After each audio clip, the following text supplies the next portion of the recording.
ሁላችሁም እንደምታውቁት የእሳቸውም የአባታቸውም የእናታቸውም የእህቶቻቸው የወንድሞቻቸው ቦታ ነው። አርሰን ዘርተን እንጠቀምበት ሳይሉ ይህ ቦታ ቤተክርስቲያን ቢተከልበት ብለው መጥተው የመጀመሪያን ያማከሩኝ የደብረ አባይ ቅዱስ ገብርኤል ገዳም ማህበረ ካህናት ለቀሲስ ጌታቸው ልዩ ስጦታ አዘጋጅቷልና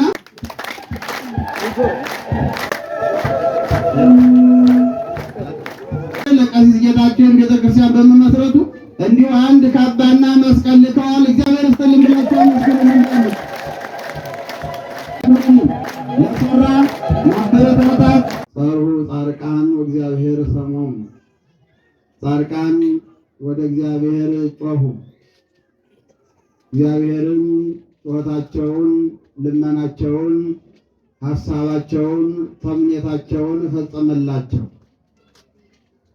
በዚህ ሁላችሁ ስትመኙት ሁላችሁም በውስጣችሁ ሲመላለስ የነበረውን ፍላጎታችሁን፣ ሐሳባችሁን፣ ተምኔታችሁን ሰምቶ እግዚአብሔር እኒህን ታላቅ ጻድቅ እኒህን ታላቅ አባት አቡነ ተክለ ሃይማኖት በዚህ እንዲገኙ የፈቀደልን የአባቶቻችን አምላክ ስሙ የተመሰገነ ይሁን።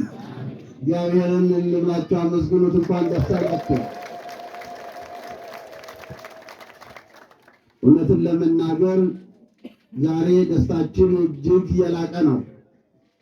ሁላችንንም ኢትዮጵያዊውን ጻድቅ አባታችንን አቡነ ተክለ ሃይማኖት ቅድም መምህራችን መምህር ጌዲዮን ሲነግሩን እንደነበረ በትምህርቱ ሲያስተምሩን እንደሰማችሁ ይህ ቦታ ከዚህ በፊት ምን እንደነበረ ለምን አገልግሎት ሲሰጥ እንደነበረ ሁላችን እናውቀዋለን። ዛሬ ደግሞ እኒህ ታላቅ ኢትዮጵያዊ ጻድቅ በዚህ ሕንፃ ቤተክርስቲያናቸው ተሰርቶ በዛሬው ዕለት ቅዳሴ ቤታቸውን እያከበርን እንገኛለን። እኛም ከኒህ ታላቅ ጻድቅ አባት በረከትን እየተሳተፍን እንገኛለን። በዚህ አካባቢ የምትኖሩ አባቶቻችን፣ እናቶቻችን ቤተክርስቲያን ሄዶ ለመሳለም ከቦታ ርቀት የተነሳ እጅግ ተቸግራችሁ እንደነበረ ዛሬ ደግሞ ወደ እግዚአብሔር ያቀረባችሁት ልመና ጸሎት ተሰምቶ በዚህ እንዲመልኩ እንድናከብር የፈቀደልን የአባቶቻችን አምላክ ስሙ በድጋሚ የተመሰገነ ይሁን። በዚህ ቦታ ቤተክርስቲያን ለመስራት ፈቃደ እግዚአብሔር ያስፈልጋል። ከእግዚአብሔር ፈቃደ እግዚአብሔር በተጨማሪ ደግሞ ቤተክርስቲያን የሚሰራበት ቦታ ያስፈልጋል።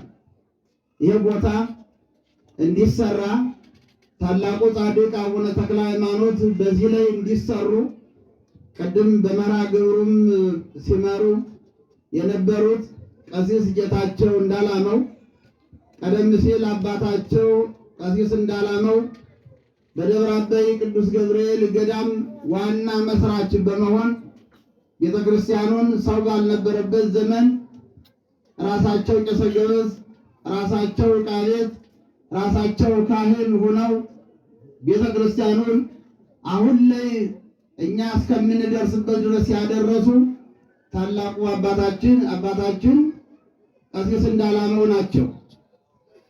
እውነትን ለመናገር እሳቸው ደግሞ ከዚህ ዓለም ድካም ሲያርፉ የአባቴን ዳዊት የአባቴን መጽሐፍ ፈለግ ተከትዬ ማገልገል አለብኝ፣ ከነበሩበት የመንግስት ስራ አባቴ ቤተክርስቲያን እንዳትለቅ ቤተክርስቲያን አገልግል፣ የቤተክርስቲያን አደራ ኃላፊነት ሰጥቻለሁ ብለውኛል በማለት ወደ ቤተክርስቲያን ተመልሰው አሁንም የአባታቸውን ፈለግ ይዘው እያገለገሉ ያሉ ካህን ናቸው። በሱ ብቻ አይደለም የቆሙት። ይህ ቦታ ሁላችሁም እንደምታውቁት የእሳቸውም የአባታቸውም የእናታቸውም የእህቶቻቸው የወንድሞቻቸው ቦታ ነው። አርሰን ዘርተን እንጠቀምበት ሳይሉ ይህ ቦታ ቤተክርስቲያን ቢተከልበት ብለው መጥተው የመጀመሪያ ነው ያማከሩኝ። እንዲህ አስቤያለሁ፣ ፈቃደ እግዚአብሔር ቢሆን ቦታውን ለቤተክርስቲያን አገልግሎት እንዲውል የኔም የቤተሰቤም ምኞት ነው በማለት ምኞታቸውን ሐሳባቸውን ለእግዚአብሔር አቅርበው እግዚአብሔር ደግሞ ተምኔታቸውን ፈጽሞ ከ4000 ወይም ደግሞ ከ4 ቃዳ በላይ የሆነ ቦታ ሰጥተው ነው ቤተክርስቲያኑ እንዲተከል ያደረጉት። በእውነት ለሁላችንም የዚህ ታላቅ ጻድቅ መገኛ ይሄ ቦታ በዚህ እንዲተከል ያደረጉ ቀሲስ ጌታቸው ናቸውና እስከ ቤተሰቦቻቸው እስከ እናታቸው እግዚአብሔር ይጠብቅልን ብላችሁ አመስግኑልን። እጅግ አጎርታውና እንደኛ እንደ ቤተክርስቲያናችንም ቢሆን በእውነት እጅግ የሚደንቅ ነው። ዛሬ አሁን ድሮ እንደሚታወቀው ቤተክርስቲያን ሲሰራ ቦታቸውን ምዕመናን ለቤተክርስቲያን ይሰጣሉ። አሁን ደግሞ ከዚያ ይልቅ ገንዘቡ እያመዘነብን ቤተክርስቲያን ይሰራል ከተባለ ግምት ክፈሉን፣ ይህን ያህል ብር በካሬ ካልሰጣችሁን ቦታ አልሰጥም የሚለው በዝቷል። እሳቸው ግን ሁሉንም ለቤተክርስቲያን ይሆንልኝ እኔ ቤተሰቤም ፈቃደኛ ነን ብለው ነው ይህን ቦታ በነፃ በዚህ ልክ እንዲተከል የተደረገውና አሁንም በድጋሚ እግዚአብሔር ይጠብቅልን ብላችሁ አመስግኑልን። እግዚአብሔር ይባርካቸው። እኛም እንደ ደብረ አበይ በጣም እጅግ ኮርተናል፣ ደስ ብሎናል። እንደነዚህ አይነት አባቶችን ማበረታታት ያስፈልጋል። ዛሬ ይህን ቦታ ባይሰጡ እሳቸው በባለቤትነቱ ነው ሕንፃ ቤተክርስቲያኑን ኮሚቴ አቋቁመው ከመላከ ብስራት ጋር ሆነው ባያሰሩት ኑሮ ሁላችንም በዚህ ባልተገኘን ነበር። ሁላችንም የዚህ በረከት ተሳታፊ ባልሆን ነበር። ስለዚህ በዚህ በጎ ዓላማ ለዚህ መልካም ነገር ሁላችሁም ልትበረታቱ፣ ልታጠናክሯቸው፣ አይዟችሁ ልትሏቸው ይገባል። ወደፊት እጅግ የሚለማ የሚያድግ ቦታ ነው። ነገር ግን የሁላችንም አሻራ ያስፈልጋል፣ የሁላችንም ድርሻ ያስፈልጋልና እየመጣችሁ በተለያየ መልኩ ቅዱስ ይባል እንደነበረው ቦታውን ብቻ አይደለም ሰጥተው ዝም ያሉ። ይህን ዙሪያው እንደምታዩት በሩንም ራሳቸው ነው ያዙት። ይሄ በጣም መታደል ነው። ሲገባን ስንረዳ ምስጢሩ ስናውቀው ሁሉም ነገር ከንቱ መሆኑን እንረዳለን ማለት ነው። እና እግዚአብሔር እናተወትንም ወንድሞችዎትን ቤተሰቦችዎትን እግዚአብሔር ይጠብቅልን። እሷም እግዚአብሔር አገልግሎት ዘመኑን ያብዛልን። ሌላው እንደው በዚህ ስንገኝ የደብረ አበይ ቅዱስ ገብርኤል ገዳም ሰበካ ጉባኤ ምንም እንኳን አሁን እንደምታዩት ደብረ አበይ ትልቅ ሕንፃ ቤተክርስቲያን እየተሰራ ያለ ቢሆንም የሁላችሁንም ርብርብ የሁላችሁንም አሻራ የሚጠይቅ እንዲህ በቀላሉ የሚጠናቀቅ ባለመሆኑ ሰፊ ሕንፃ ቤተክርስቲያን ነው እየሰራን ያለ ነው። ከ5000 ካሬ በላይ ያረፈ ለኢትዮጵያ ምሳሌ የሚሆን ባለ 7 ጉልላት ሕንፃ ቤተክርስቲያኑ ሲጠናቀቅ ከ8000 ሕዝብ በላይ ውስጡ የሚይዝ ሕንፃ ቤተክርስቲያን ነው ደብረ አበይ እየተገነባ ያለው። እንደምታዩት ያ ቤተክርስቲያን የሁላችንም ርብርብ የሁላችንም እገዛ የሚጠይቅ ቢሆንም እዚህ ጌታቸውን ቤተክርስቲያን በማሰራት እዚህ በማድረሳቸው ታላቁ ጻድቅ አቡነ ተክለ ሃይማኖት በዚህም በመንጣታቸው ሰበካ ጉባኤው እንደው የድርሻችን ትንሽ ነገር ማድረግ አለብን ብለው ለዚህ ሕንፃ ቤተክርስቲያን ድጋፍ የሚሆን የጎደለ ማቴሪያል የሚሞሉበት ሰበካ ጉባኤውም ቢሆን 10,000 ብር ዘን መተናልና ደብረ አበይ ቅዱስ ገብርኤል ሰበካ ጉባኤ ለሌላቸው አመስግኑልን። መላከ ብስራትና ለቀሲስ ጌታቸው ያስረክቡልናል ማለት ነው። መላከ ብስራት ይረከቡልን። እግዚአብሔርን አመስግኑልን። በእውነት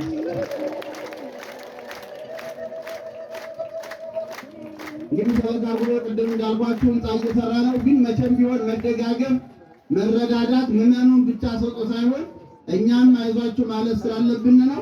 ይህንን 10,000 ብር አስረክበናል። እግዚአብሔር ያክብርልን። በጣም እናመሰግናለን።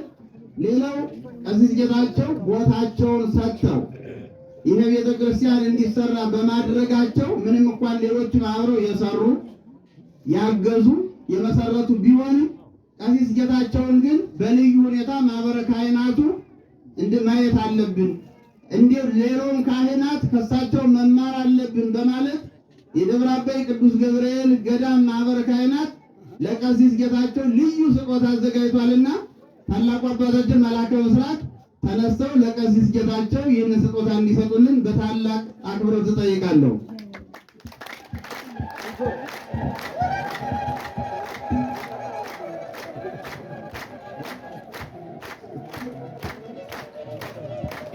ለምንላቸው ሆነ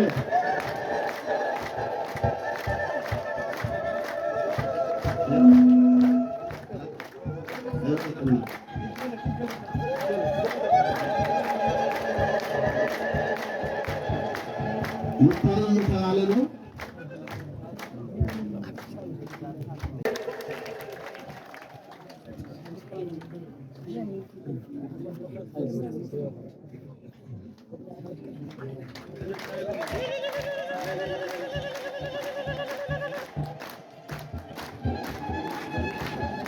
ከፍ አድርገህ መስቀል የሚባረኩበትና ልዩ ታቃመ የሰጣቸው በእውነት በጣም እጅግ አድርገን እናመሰግናለን። ወይራቴ ቅዱስ ገብርኤል ገዳምን ማህበረ ካህናት በጣም እናመሰግናለን። ምሳሌ ሆነውናል። ቦታ ሰጥተው ራሳቸው በመመስረታቸው ብለው ነብን ያደረጉልና እግዚአብሔር ያክብርልን።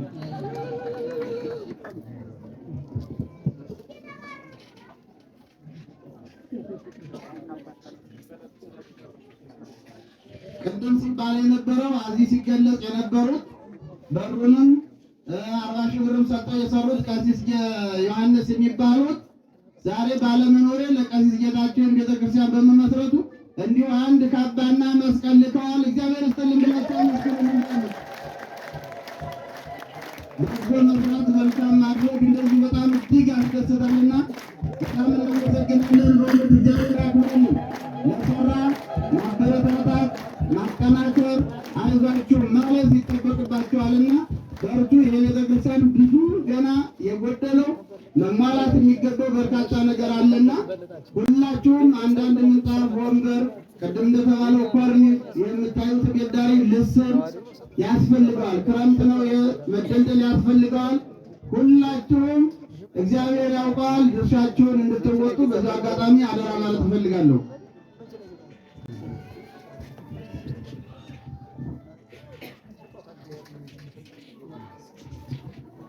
አባታችን መላከ ብርሃን ቆሞስ አባ ክፍለ ማርያም በሚገባ ገልጸውታል። ከዚህ ጌታቸው ያደረጉት ብዙ ነገር አለ።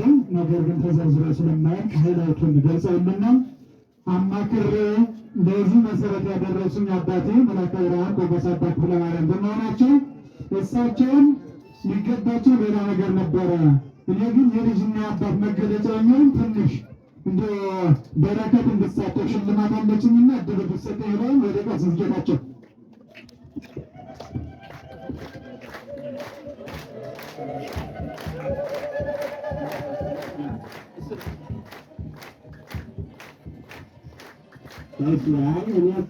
ማለት የጭንቄ ደራሽ ባሰብናቸው ጊዜ ደራሽ አባት ስለሆኑ በጣም እሳቸውን አይደለም ወርቅም ብሸልም ከዛም በላይ ብሸልም ምንም የእሳቸውን ብድር የምከፍለው አይደለም፣ በምንም ብለካው ማለት ነው። ግን እንደው ዝም ብዬ እሳቸውን እንደ ልጅነት እንዲያዩ እኔም በአባትነት እንዲያው እሳቸው በአባትነት እኔ እንደ ልጅ ያዩኛል ብዬ ስላሰብኩኝ ነው።